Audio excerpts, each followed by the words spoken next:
Right, hello there guys, welcome to another super exciting e-bike repairs video. We've got in today a hub motor from a FRIKE e-bike, F-R-I-K-E.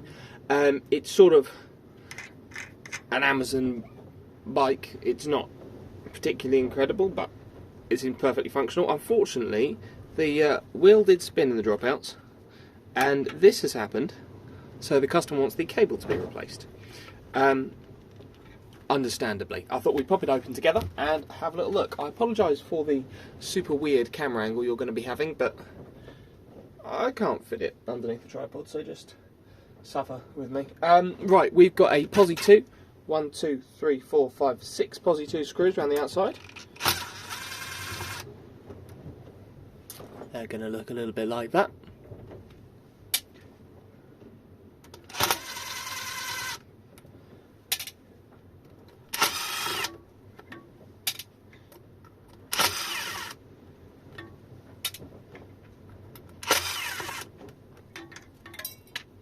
I'll get that one in a minute.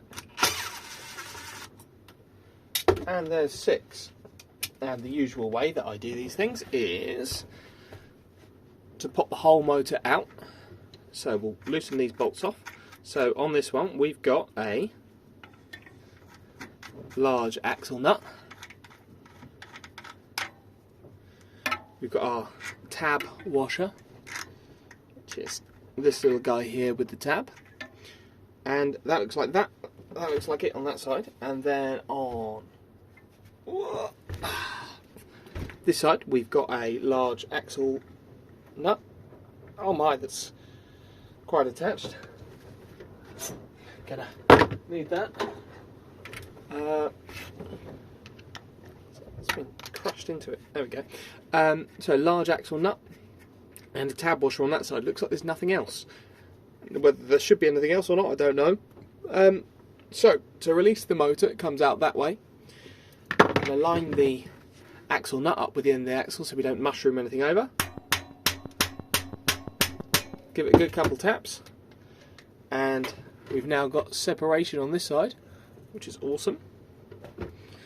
So I'll show you from the exciting side. We'll see what we see inside. I would recommend cleaning the outside of your motor first so that none of the on the outside of this falls inside. However, in this case it's all going to get stripped and cleaned out anyway.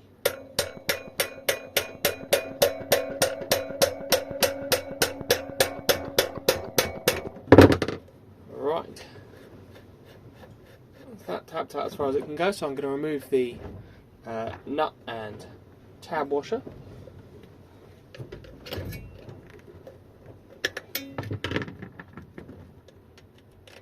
On the far side. There you go, right, ready to come out. Ta-da! Okay, motor in and out. Have a quick look inside. I see grease, lots of stinky grease. Kind of nasty. Got all sorts of mud in it, which is not ideal.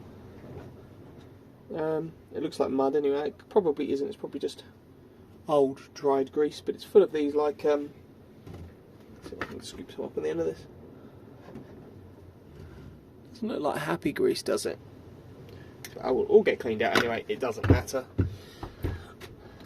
Stay. Right, so we've got our there you go, it's rust, that's why. So there's clutch mechanism, there's a washer here, and like a this ring is, or I don't know what you call it, but it's like it's all wavy, so when the pressure's put on it, it kind of springs. Maybe it's called a sprung washer. Don't know the answer to that, but that's in there. Here's our clutch assembly. Normally to get this off you might have to do a bit of wiggling. This one's just loose already, which is handy. Don't have to take it off, but if it needs replacing, it slides up.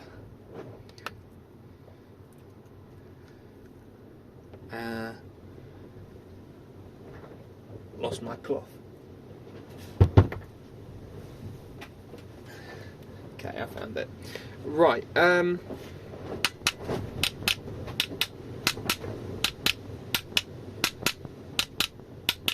put that back on there for now so I don't lose it. What we can do is we can inspect our planetary gears here. You can just go through one at a time.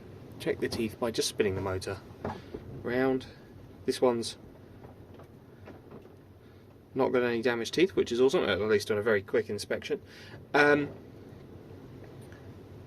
which is great. So if you need to replace the clutch or the gears, you do it that way.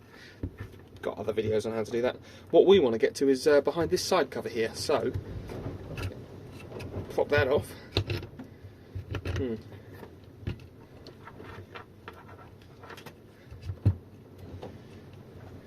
And just cut that.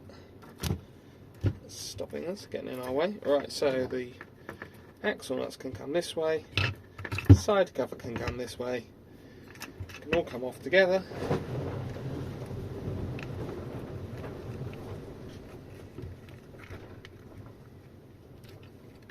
Like that. Leave them in there, then I can't lose them. So, the windings on this are actually quite blackened, I've got to say. They're supposed to be sort of a shiny copper colour, but they're borderline crispy, which isn't good. Spins freely though. And then here's our hub motor cable here. So to get it out, you'd cut one end, probably the end inside here, so you could see all the colours still on the inside there. You can cut underneath here this heat shrink. You can cut that back, resolder your cables on, pull it back through the axle, add a blob of sealant, jobs are good. But so these are our hall sensors as well, so 1, 2, 3, just like that. They're soldered into this handy little board, which just makes life easier. They're a bit loose on this one.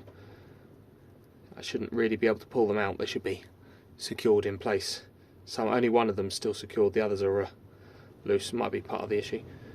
Oh yeah, they are wobbly. Don't want to be wobbly. Wobbly hall sensors cause weird issues when the motor gets hot and stuff. But yeah, so that's what's inside a FRIKE hub motor. To assemble it, reverse of removal, all that fun stuff, like a Haynes manual. Thank you very much for watching.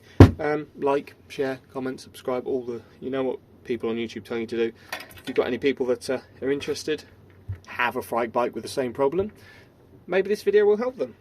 It's something you can tackle yourself if you feel like it, if you're kind of electronically minded. But yeah, thanks for watching.